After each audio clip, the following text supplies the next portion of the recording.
안녕하십니까, 윤주상입니다. 여러분 혹시 경자년 새해를 여는 제야의 종소리를 들으셨습니까? 중생들의 108번뇌를 없앤다는 의미의 불교식 타종 행사에서 유래된 제야는 섣달 금음날 밤 묵은해의 어둠을 걷어내고 새로운 해를 맞이한다는 뜻을 지녔는데요. 이처럼 애군을 씻고 새해의 행운을 여는 여러 가지 풍습들, 비밀의 문은 그 풍습들에 주목해 보았습니다. 2019년 한 해가 저물고 대망의 2020년 경자년 새해가 밝았습니다.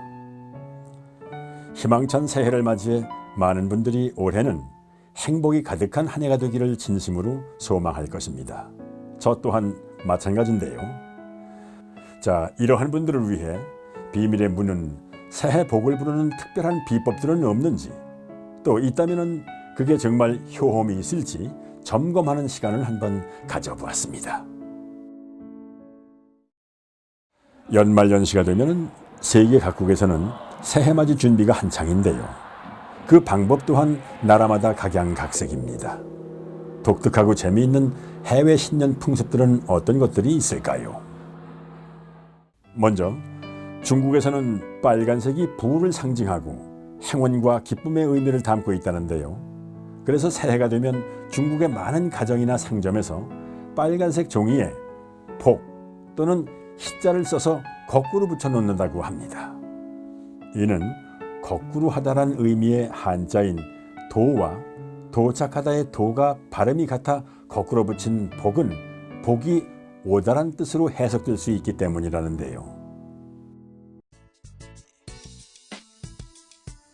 자, 그럼 이러한 풍습에 대해 우리나라 무속 신앙을 받드는 무당은 과연 어떻게 생각할까요?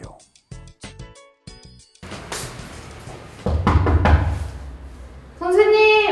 안녕하세요. 저희 민속방송이에요. 어서오세요. 안녕하세요. 비밀의 문 제작진은 서울 화곡동 선미보살을 찾아가 물어보았습니다.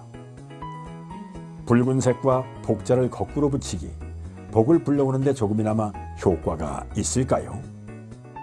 중국의 새해 풍습 중에 붉은색 종이에 복자를 써서 대문에 거꾸로 붙여놓기가 있는데요. 네. 이에 대해서는 좀 어떻게 생각하시나요? 그것도 나라마다 풍습이 틀리기 때문에 그것도 좋은 방법이라고는 생각해요. 저희 나라에도 입춘대길이 있듯이 중국이란 나라는 빨간색, 홍색이 또 행운의 색깔이고 복을 불러오는 색깔이고, 그거다 복을 거꾸로 해서 새해에 붙인다는 거는 그 나라의 나름대로 풍습에 따라서 그 사람들도 다 그게 내려오는 풍습이기 때문에 그것도 괜찮은 방법이라고 생각을 해요. 이런 방법을 쓰는 게 아무것도 안 하는 것보다는 도움이 된다고 보시나요? 그렇죠. 아무것도 안 하는 것보다는 우리나라에서도 부적을 써서 지니고 다니면 마음의 안식처가 되듯이 문 앞에다가 새해부터 써서 붙여놓으면 왠지 올 한 해는 좋은 일이 있을 것 같고, 왠지 복도 들어올 것 같고, 왠지 가정이 편안할 것 같고 많이 도움은 되죠. 또 다른 이웃나라 일본에서는 우리나라와 다르게 양력으로 설을 쇠는데요. 1월 1일이 되면 대나무와 소나무로 만든 카토마츠라는 장식물을 집 앞에 두는데, 이는 무병장수의 의미를 담고 있으며 또 볏짚을 굵게 꼰 새끼줄을 현판에 걸어두어 애군을 쫓는다고 합니다. 이러한 일본의 풍습에 대해서도 선미보살의 의견을 물어보았는데요. 그것도 좋은 방법이라고 생각해요. 일본이라는 나라의 그것도 풍습이잖아요. 서로 각기 나라의 풍습이 다 다르듯이 대나무하고 소나무는 사시사철이 푸르면서 그게 대나무는 불을 상징하고 소나무는 수명장수, 명을 상징하거든요. 그래서 그렇게 놓는다는 거는 그 사람들도 다 의미가 있고 뜻이 있다고 생각합니다. 대나무는 귀신을 쫓는다는 말이 있던데 정말인가요? 아니요. 저는 그렇게 생각은 하지 않습니다. 대나무는 저희 제자분들도 신굿을 할 때나 대나무를, 그리고 저희 이제 집 천신계를 달 때도 대나무를 사용을 하는데요. 귀신을 쫓는다기보다는 애군이나 나쁜 기운을 막아준다고는 생각을 하는데 귀신을 쫓는다고는 볼 수는 없어요. 볏짚을 굵게 꼰 새끼줄을 현관에 걸어두면 애군을 쫓는다는 것에 대해서는 어떻게 생각하시나요? 그 풍습은 저희 나라하고 조금 비슷한 것도 있는 것 같아요. 저희 나라도 한 가정에 새 생명이 태어나면 새끼줄을 꼬아서 거기다가 이제 성별을 구분해서 꼬추를 넣든지 숯을 넣든지 끼워서 걸기도 하잖아요. 태어난 아기가 수명장수하라고 걸기도 하고. 근데 새끼줄을 꼽는 거는 밖에서 나쁜 기운이 들어오지 말라는 애군을 막는 것도 저는 맞다고 봅니다. 중국이나 일본에서 하는 풍습들을 한국 사람이 똑같이 따라하면 효과가 있을까요? 제 생각은 그래요. 똑같지는 않을 것 같아요. 중국이나 일본이나 같은 동양 나라이기 때문에 풍습은 비슷한 게 많아요. 그래도 나라만의 풍습이 다르기 때문에 우리나라 풍습이 있고 또 타 지역의 나라 풍습이 있기 때문에 복원 들어오는 방법은 맞지만 저희 나라가 그걸 사용을 한다고 해서 복이 똑같이 들어온다는 거는 저는 그거하고는 좀 다르다고 생각합니다. 서로 각기 다른 모습이지만 새해 행운을 기원하는 간절한 마음은 모두가 같을 겁니다. 자, 지금까지 다른 나라의 신년 풍습들을 살펴보았는데요. 그렇다면 우리나라엔 어떤 신년 풍습들이 있을까요? 먼저 일본에서 볏짚을 꼰 새끼줄을 현관에 걸어두는 것처럼 우리나라에서는 대나무를 가늘게 쪼개 엮어서 만든 복절을 사서 벽에 걸어두는 풍습이 있는데요. 정월 초하루에 만들어 파는 조리는 특별히 복을 가져다 준다고 믿었기 때문입니다. 다음으로 새해맞이 선물로 친척이나 자손들에게 나누어 주었다는 복주머니. 조선시대 궁중에서는 복근콩 하나씩을 붉은 종이에 싸서 넣은 복주머니가 귀신을 물리치고 만복을 부른다고 여겼답니다. 또한 새해를 상징하는 절기인 입춘에는 대문, 들보, 기둥, 천장 등 집안 곳곳에 입춘첩을 붙였는데요. 가장 많이 쓰이는 문구는 입춘대길 건양대경입니다. 봄이 시작되니 크게 길하고 경사스러운 일이 많이 생기기를 기원한다는 의미죠. 자, 그렇다면 입춘첩에 대한 한 속설에 대해서 선미보살은 어떻게 생각할까요? 지금은 옛날 우리 선조들은 다 만들어서 집에다 이렇게 복을 불러드린다 해서 걸었잖아요. 지금은 시대가 또 시대인 만큼 또 만들어서 나오는 곳이 또 있어요. 그래서 뭐 손수 이렇게 다 만들지는 않아요. 근데 뭐 입춘대길 같은 거는 우리 집에 내가 살고 있는 내 터전에 좋은 복을 불러드리고 좋은 운을 받고 싶다 그러면 집주인의 정성으로 쓰시는 분들도 계시고요. 근데 이제 저 같은 경우에서는 거의 쓰는 편이에요. 근데 그 입춘첩은 집주인이 직접 쓰는 게 좋은 건가요? 아무래도 집서 쓰면은 정성도 들어가고 집주인의 기운도 들어가고 좋긴 하겠죠. 근데 지금은 그렇게 쓰시는 분들도 계셔요. 어르신들은.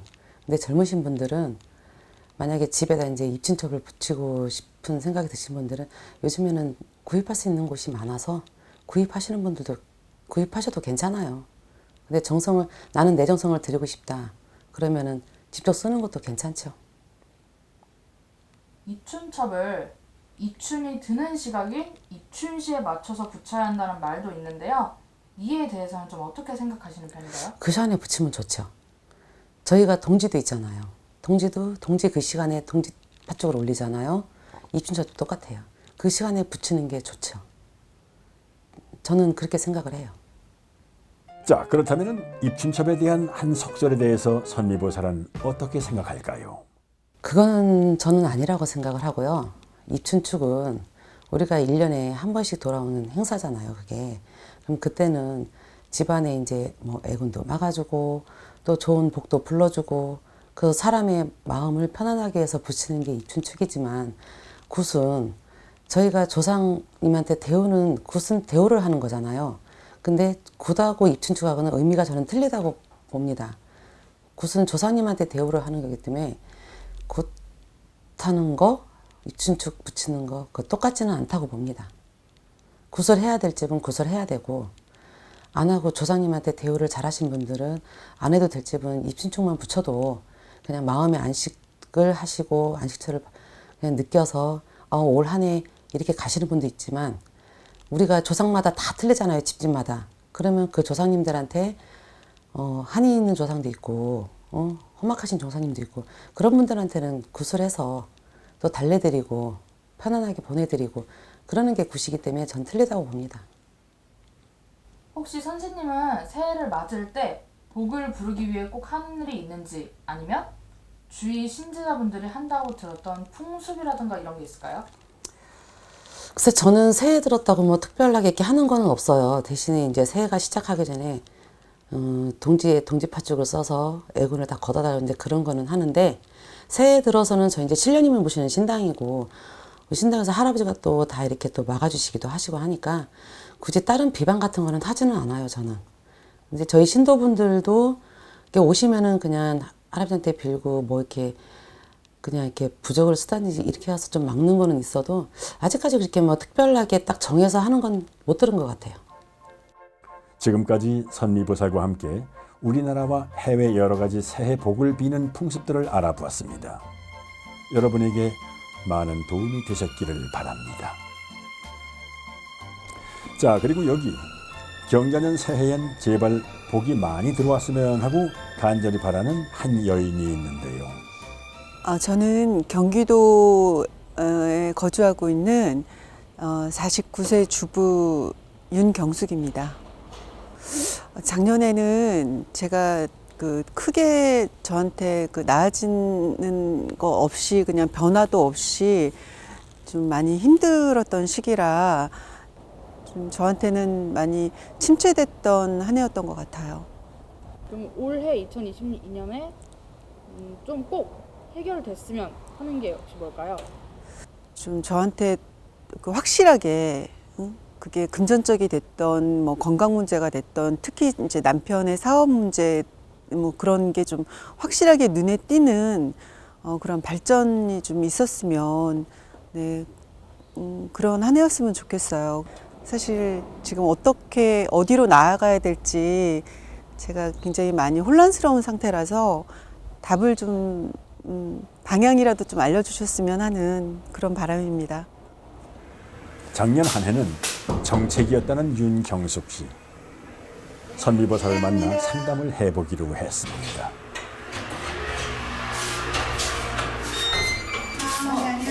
어떻게 오셨어요? 선미보살님 좀 찾아뵈러 인사드리려고. 아유 들어오세요. 과연 경숙 씨는 근심을 털어낼 수 있을까요? 왼손 오른손으로. 본인이 조상에서는 많이 도와주려고는 하는데 조상의 덕을 별로 보지를 못하고 근다고 해가를 놓는 것도 아니고 근데 와서 내가 금전을 많이 벌건 욕심이 있어도 금전이 나한테 따라오지를 못하고 그러니까 들어오면 인사만 드리고 나가는 거예요. 그러니까 지금은 내가 원하는 대로 뜻하는 대로 안 이루어졌다는 소리예요. 자손을 나쁘게 만들지는 않아. 나쁘게 만들지는 않는데 그렇게 크게 조상 덕을 못 본다고 보시면 돼요. 그럼 이제 사주 쓰고 갈까요? 언니는 젊어서부터 이별이 많아야 돼요. 많아야 한다고요. 이별이 많은 사주라고. 젊어서부터. 결혼 생활도 언니 쪽도 그렇지만 신랑 쪽은 결혼의 부부 인연이 그렇게 많지가 않아.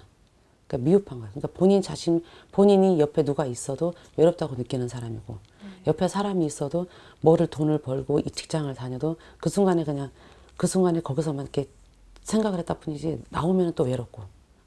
근데 언니 사주도 언니 사주나 신랑분 사주나 부부 인연이 이렇게 강하지가 못해. 근데 지금 살아가면서 그거 잘 몰라요? 아니 말씀 맞는 것 같아요. 주변에 제가 좀 신경 쓰고 많은 분들한테 좀 말씀하신 대로 이렇게 좀 베풀려고 해도 그때뿐인 것 같고 그러니까 주변에 사람이 없어요. 사람들이 보면은 언니가 어디 가서 누구랑 막 이렇게 어울리지도 못하고 뭐 하지 이런 성격도 아니에요. 어떻게 보면 내가 기분이 좋고 이러면은 또 저 사람한테 저런 면이 있었나 할 정도로 괜찮거든요. 근데 많이 숨기고 살아. 많이 누르고 살고. 응? 근데 인생은 다 누르면은 바보가 되지 사람이 내가 펼쳐나갈 수가 없거든. 응? 되게 의욕이 없는 것 같아요. 하고 싶은 것도 사실 없고 선생님 말씀대로 지금 그냥 더 바닥만 안 쳤으면 됐지. 그렇지 여기서만 이렇게 생각하나 봐요. 그러니까 지금까지 계속 그렇게 내려왔어요. 물이 흘러가면 어디로 물이 새도 저게 왜 샜지? 내가 저걸 다시 해갖고 정비를 해가지고 다시 하고 이거를 잘 해야 돼 이런 것보다 그냥 내가 그 상황에서 많이 힘들지만 않으면 그냥 무탈하게 그냥 거슬러 가면 되지. 그러니까 이렇게 지금 가면 갈수록 계속 이렇게 가면 갈수록 상승을 타야 되는 사주인데 가면 갈수록 침체가 돼 있다고. 그러면 인생에 변화가 없잖아. 응? 그러니까 조상님이 와서 도와주고 싶어도 내가 해가를 놓는 건 아니라고 그랬어. 도와주고 싶어도 아직 어떻게 도와줄 수도 없고. 그런다고 옆에 와서 그냥 스치기만 하시는 거야. 응? 자손이 안쓰러우니까 스치기만 하는 거고. 그러니까 언니 눈에는 서름은 잔뜩 들어가지고 나는 내가 왜 이렇게 서름만 잔뜩 들어있는 거야. 그리고 뭐를 하나 하려고 해도 거기에 의욕이 그 충전이 만땅이 돼야 되는데 충전이 어느 정도 딱 됐다가 거기서 내가 조금 또 일이 조금 이렇게 미직미직하고 조금 저기 하면 그게 또 충전 배터리가 또 빨리 떨어지네. 서서히 떨어져야 되는데 언니는 또 빨리 떨어져. 그러니까 그런 거를 지금부터는 바꿔가자는 소리예요. 지금도 너무 늦지는 않아서 지금도 펼쳐갈 수 있어요. 언니는 내 머리를 많이 활용을 해야 되는 사람이야. 내가 가지고 있는 머릿속에 이게 많아요. 근데 그거를 전혀 이렇게 문을 열고 배포를 안 하셔. 지금 제가 새해 무슨 일을 하겠다면 변동수 어떤 있어요. 일을 했으면 그러니까 지금도 늦지 않았으니까 뭐를 배웠으면 좋겠어. 그리고 여기 변동은 이 집이나 변동은 다 들어왔는데 지금 당장 내가 어떻게 이동을 하세요 뭐 하세요 이런 소리 못 하겠어요. 저는 이동하거나 뭐 저는 지금 사는 곳이나 하는 일을 그냥 두고 싶은데 이 사람은 움직이고 싶어요. 이 사람은 진작에 마음이 거기서 떴다니까. 네. 그러니까 벌써 이 사람한테는 변동이 들어왔다고. 그럼 혼자 내려가겠다고 하면 그럼 내려가라고 할까요? 그게 낫죠. 오히려. 둘이 부부 인연이 그렇게 좋지가 않은데 같이 있으면은 안 좋게 될 거 떨어져 있는 것도 그게 이별수가 되거든요. 이별이 되거든. 그걸로 떼마기도 해요. 오히려 그것도 낫죠.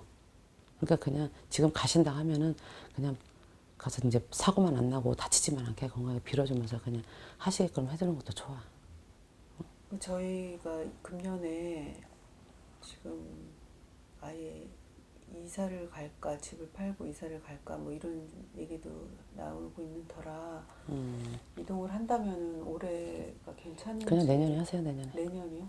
그러니까 올해는 이 집이 제일 중요한 게 아무튼 간에 사장님도 자기 할 일을 자기 하고 싶은 거를 빨리 자리를 잡아서 마음 자정하고 내가 즐거움을 느끼고 내가 거기서 이제 돈을 벌고 거기다가 적응을 하고 정을 붙이는 게 우선이고 언니도 지금은 내가 이사를 한다고 뭘 한다고 해도 괜히 금전만 나가니까 지금 언니도 언니 패턴을 좀 바꾸고 내가 지금은 뭐를 배워보려고 내가 살아갈 수 있는 그거를 찾는 게 지금 제일 우선이지 이사를 하고 어쩌고 하는 것보다는 그게 더 빠르다고 낫다고 봐요 저는.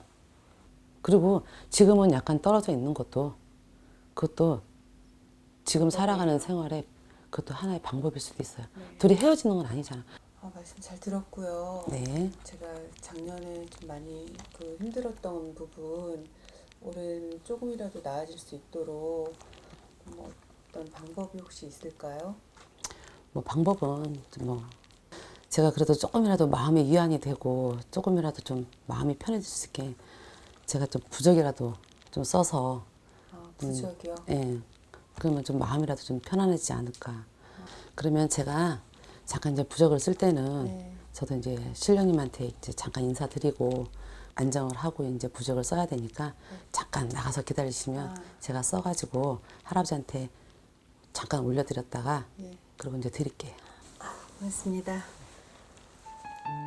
경숙 씨와의 상담을 마친 선미보살이 곧바로 부적을 쓰는 데 집중합니다. 고요한 가운데 한자 한자 정성스럽게 써내려가는데요. 이 부적은 과연 어떤 효과를 바라고 쓰는 걸까요? 경숙 씨를 생각하며 부적을 완성해 나가는 선미보살. 그녀가 일을 마치기를 기다렸다 물어보았습니다. 선생님 다 하신 건가요? 네, 다 썼어요. 혹시 지금 쓰신 게 뭔가요? 가정 안택부요.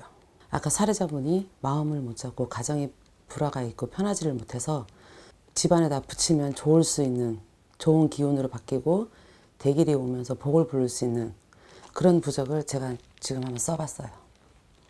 그 부적이 가정 안택부라고 하셨는데 네. 혹시 어떤 의미가 있나요?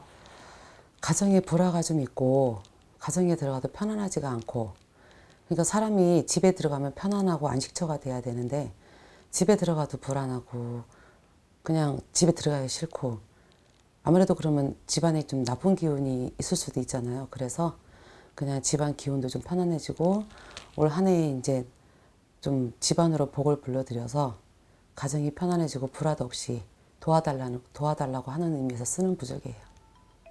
가정 안택부. 지금의 경숙 씨에게 가장 필요한 부적이 아닐까 싶은데요. 마지막으로 신령님께 기도를 올리며 부적의 힘을 실어주는 선미보살. 자신을 찾아오니가 새해에는 부디 평안하기를 간절히 바라봅니다.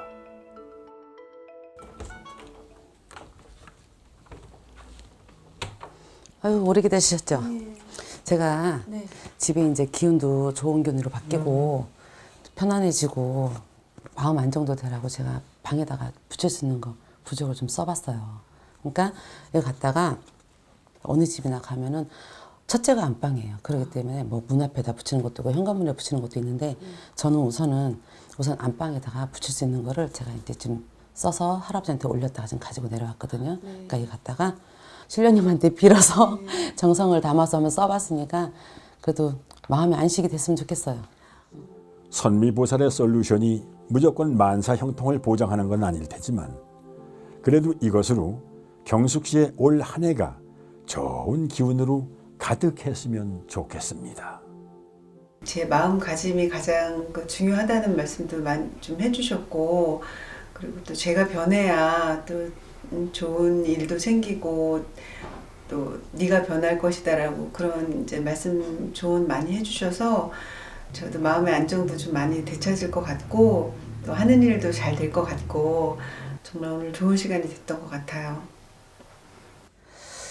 글쎄요, 하루를 피하고 복을 얻는 방법이라면 뭐 입춘대길, 그 입춘대길이라는 글씨를 써서 대문에 붙이면 어쨌든 한 해에 나쁜 기운 막아주고 복을 불러들이고 마음의 안식처가 되겠죠. 그런 것도 하나의 방법일 것 같고요. 그리고 이제 우리가 또 새해 들어서 준비를 하는 게 복줄이라든지 복주머니 집에 어느 곳에다 이렇게 걸어놓으면은 아무래도 마음의 안식처가 되지 않을까요? 시청자분들에게 새해 덕담 한마디 해주신다면? 2020년도 경자년에도 나라가 어수선하고 힘들더라도 많이들 힘들 내시고요.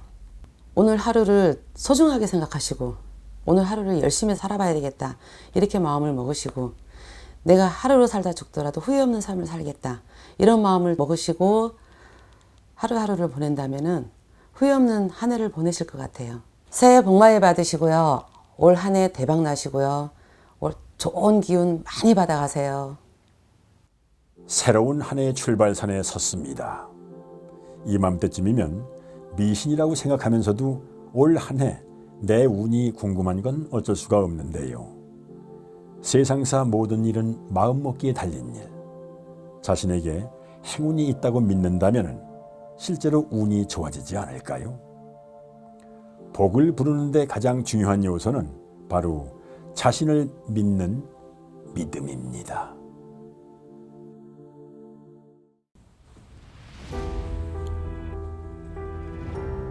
지난 2018년 기준 우리나라의 자살률이 OECD 회원국 가운데 1위를 차지했다는 뉴스 많이들 들어보셨을 겁니다. 10대 청소년부터 80대 노인까지 하루 평균 약 37명이 스스로 생을 중단했다고 하는데요. 이번 비밀의 문은 그처럼 외롭고도 가혹한 전쟁을 치렀을 누군가에 대한 이야기입니다.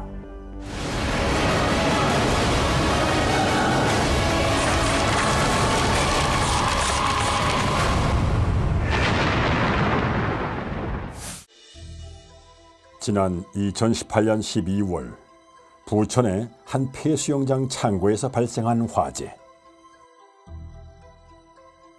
그리고 그곳에서 발견된 한 남성의 시신. 그의 발목에는 전깃줄이 묶여 있어 살인을 은폐하려는 방화인지 논란이 있었는데요. 하지만 조사 결과 경찰은 자살로 잠정 결론을 내렸습니다. 몇 년을 방치되다 결국 사건까지 벌어진 폐수영장. 비밀의 문은 그곳이 궁금했습니다. 문제의 폐수영장은 경기도 부천시 심곡 본동에 있었습니다. 사건이 일어난 지 1년이 넘어가는 지금 아직도 건물은 그 자리에 남아 있을까요? 다행인지 불행인지 폐수영장 건물은 여전히 자리를 지키고 있었습니다. 을씨년스러운 분위기 때문에 낮에 와도 오싹하기는 마찬가지인데요. 화재가 나기 전까지만 해도 자동차 용품점에서 창고로 사용을 했다는데 인근 주민들은 혹시 뭔가 알고 있는 게 있을까요? 화재가 나서 여기가 공장지대였잖아. 그래서 여기서 있다가 화재 나가지고 다른 쪽으로 이사 갔다고 얘기를 했거든. 화재로 사람이 죽었다고 뉴스를 그게 있더라고요. 그래가지고 작년인가? 시체로 발견됐다. 뭐 이런. 폐허가 된 것도 모자라 화재가 나고 시신까지 발견된 폐수영장. 혹시 사람들은 보지 못하는 무언가가 이 터를 못 쓰게 만드는 건 아닐까? 제작진은 같은 부천에 있는 신제자를 찾아가 자문을 구해보기로 했습니다.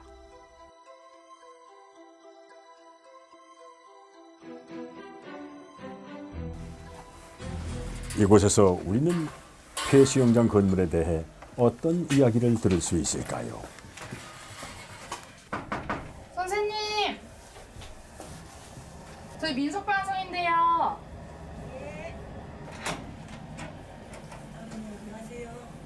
17년 신의 길을 걸었다는 부천의 1월사입니다.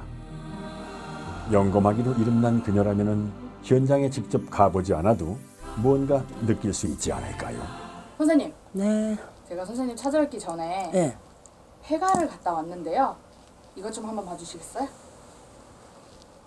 혹시 어떤 곳으로 좀 보이시나요?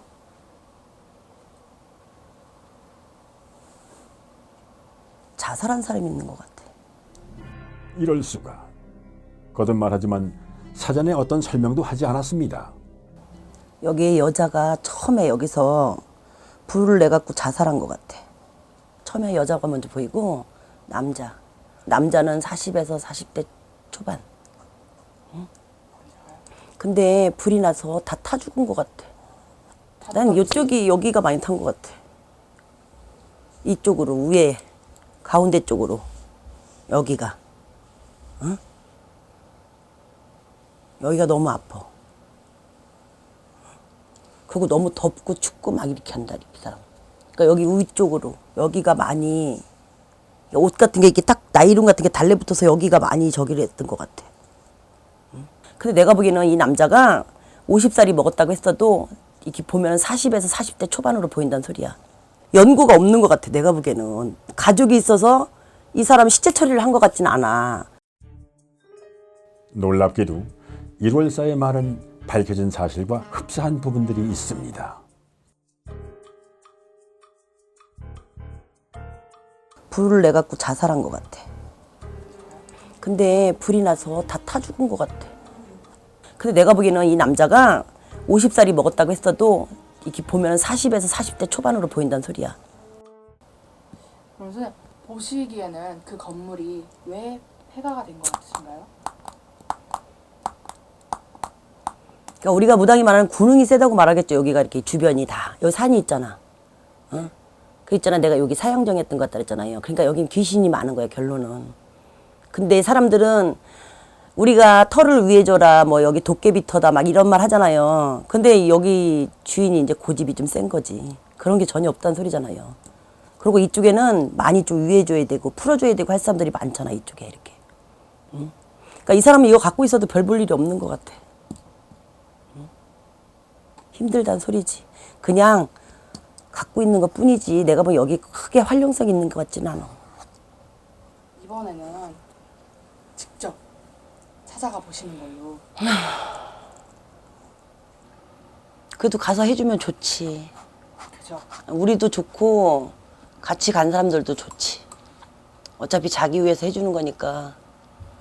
크게는 못해도 조그맣게 그냥 성의껏만 준비해서 가서 풀어주지 뭐.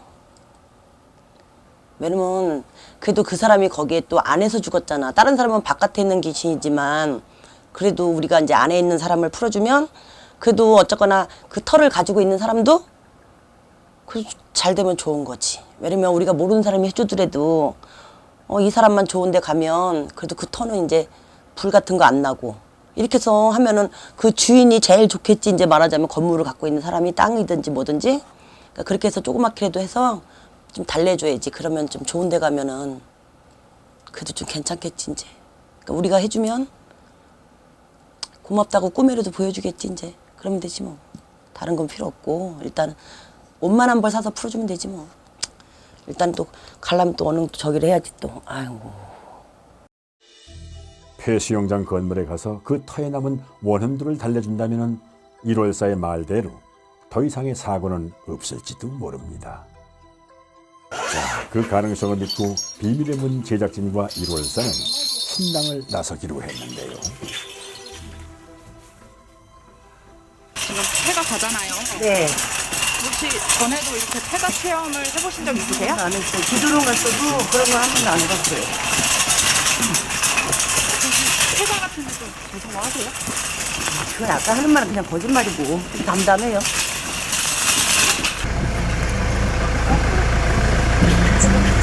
마치 늘 있는 일상처럼 담담하게 폐건물로 출발한 1월사. 신을 모시는 무당들조차 웬만하면 가지 않으려 한다는 폐가. 그들이 그러한 데는 다 이유가 있겠죠. 밤이 깊은 데다 비까지 추적추적 내리는 가운데 다시 찾은 폐수영장 건물.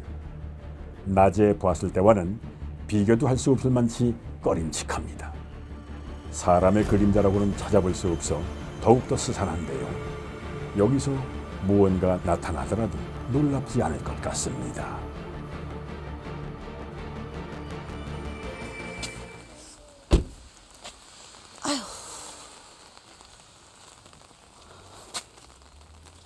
요 가운데가 불났던가 봐요.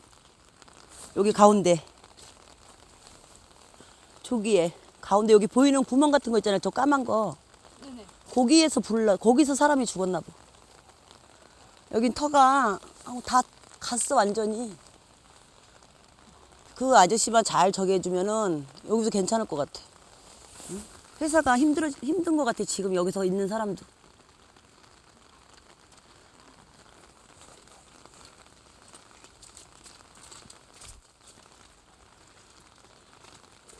그냥 무섭진 않은데 왠지 뭔가 모르겠지만 뭐가 텅텅 빈 것 같아요.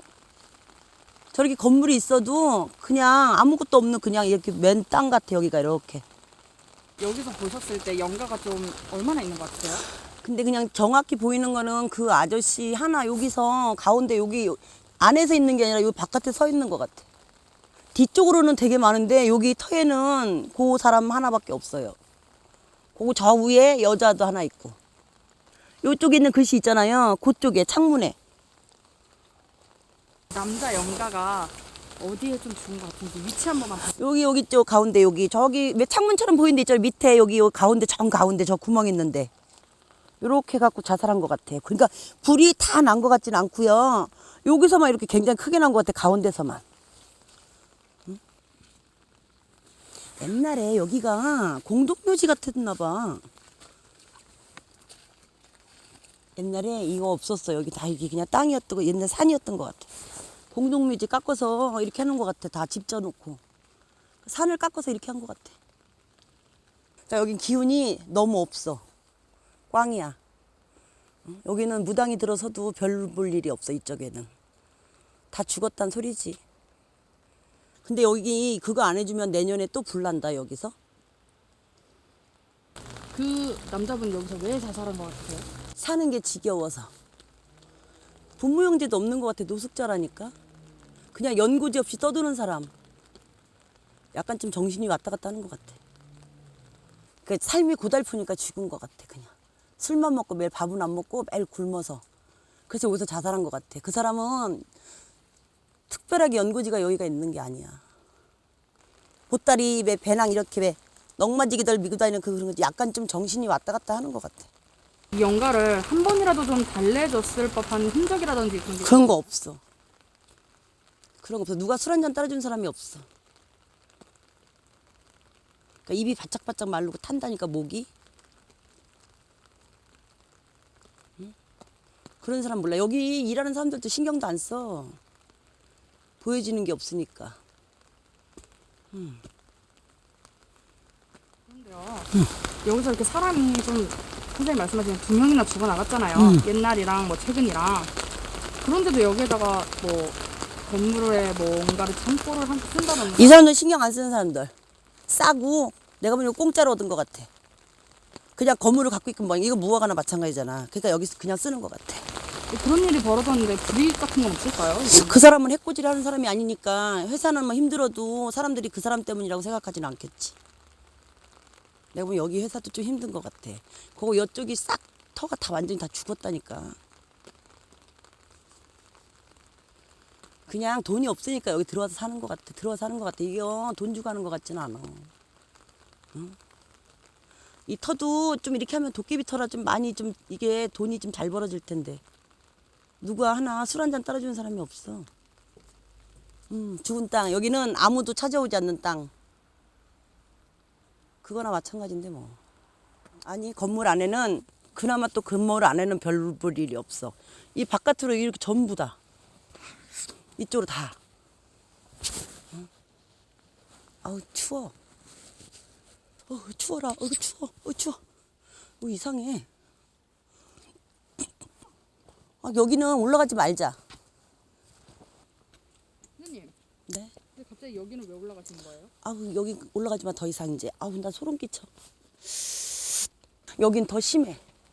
그냥 여기는 터만 죽어서 사람이 그냥 다 해도 상관은 없는데 여기 위로는 나도 싫어. 소름 끼쳐. 근데 여기는 한 곳에 뭘 묻어놓은 것 같아. 이렇게 바닥에다 해갖고 싹. 그러니까 저기는 이 터가 죽었다기보다는 좀 무서워. 그러니까 귀신으로 보이는 게 아니라 물체 있잖아. 이렇게 형상만 되는 거 있잖아. 고무처럼 막 이렇게 움직이는 거. 저기는 그게 되게 많다니까. 여기는 더 이상 올라가지 마. 나도 무서워. 가자. 귀신부터 귀신. 빨리 와. 귀신부터. 가지마. 빨리 가자. 빨리 가야지. 여기 밑에서만 차려놓고 그 아저씨만 잘 치워줘. 저기 너무 많이 건들면은 우리 다 붙어. 이제 1월사는 자살한 남자 영가를 위한 의식을 치를 준비를 하는데요. 네. 옷하고 밤대추 같은 거.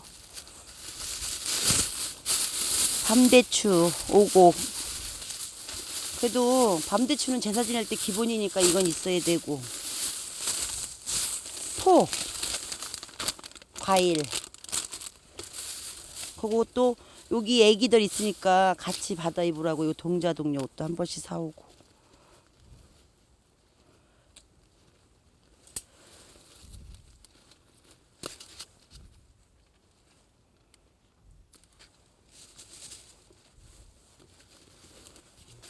이것저것 많이도 준비를 해온 1월사. 어떻게 보면은 조용히 지내는 영가들을 우리가 괜히 들쑤셔 놓은 걸지도 모릅니다. 과일 해놨어? 하지만 아무도 위로해 준 적이 없다는 남자 영가를 이미 만났기 때문에 더더욱 그냥 갈 수는 없었습니다.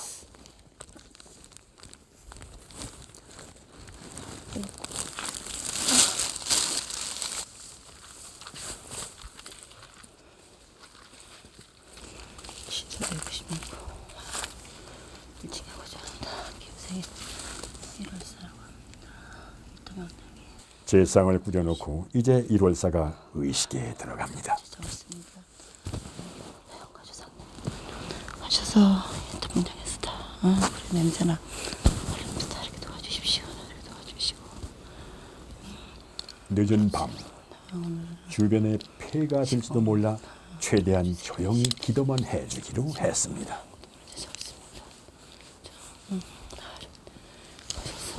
그렇지. 한 만큼만 다 마시고 저상이 없어서 술도 다 갖다 드릴게. 참.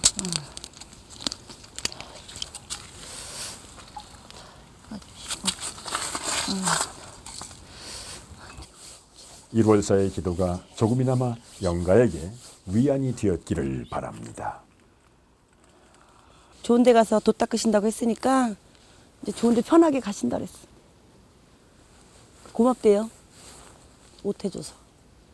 왜냐면 불에 타 죽으면 춥잖아요. 그런데 누가 뭐 새 옷을 갈아입혀 준 것도 아니잖아. 염할 때도 뭐 그렇게 했겠어. 자기가 한 것도 아닌데. 그러니까 저렇게 새 옷 해준 사람이 어디 있으니까 고맙다 그러지. 연고가 없으니까 이제 누가 저렇게 해준 사람이 없고, 그래도 제사 같은 것도 이제 안 챙겨주고 이러니까 배고프잖아 솔직히. 그러니까 막걸리 한 잔이든 먹고 배부르다고 고맙다고 그러니까. 저 터는 이제 아저씨가 없으니까 이제 깨끗해. 응? 그러니까 이제 사람들도 피해 안 보고 뭐 그렇다고 해코지 한 건 아니고 자기가 잠시 머물렀을 뿐인데 남한테 해코지 한 건 없다 그러니까 고맙다 그러지. 응? 그러니까 이 아저씨가 해코지를 사람들한테 하는 게 아니라 여기가 만약에 빠르면 내년이라도 불이 한번 크게 더 날 수, 그러니까 요만한 게 이렇게 커지게 불이 한번 더 날 수가 있어. 근데 이제 아저씨가 그나마 그래도 우리가 와서 이렇게 저기 좋은 옷 해갖고 이제 해주니까 아저씨가 이제 저기 터에 없으니까 이제 불 날 일이 없지. 그냥 이런 흉가는 말만 들었지 내가 와서 직접 한 건 한 번도 이제 처음이니까 이제 뿌듯하다고 해야 되겠지. 이제 혼자 이러면 난 선생님하고 같이 일을 하지만 나 혼자 나와서 이렇게 한 건 처음이니까 이제 내가 뿌듯한 거지 내 자신이. 어디 가도 뭐 이제 무서운 거 없으니까 그게 제일 이제 오늘 좋았던 것 같아. 이제. 또 하면 또 할 것 같아. 이제 더 무서운 데 가도 이제 괜찮을 것 같아 이제 내가. 응. 마지막까지 마무리를 확실히 하는 1월사. 고맙대요. 여기 아저씨가 좋은 데 간다고 고맙대. 여기 깨끗하게 풀려서 너무 좋아. 이것도 치워. 응. 그렇지. 봐주세요. 됐어. 가자. 끝났어 이제.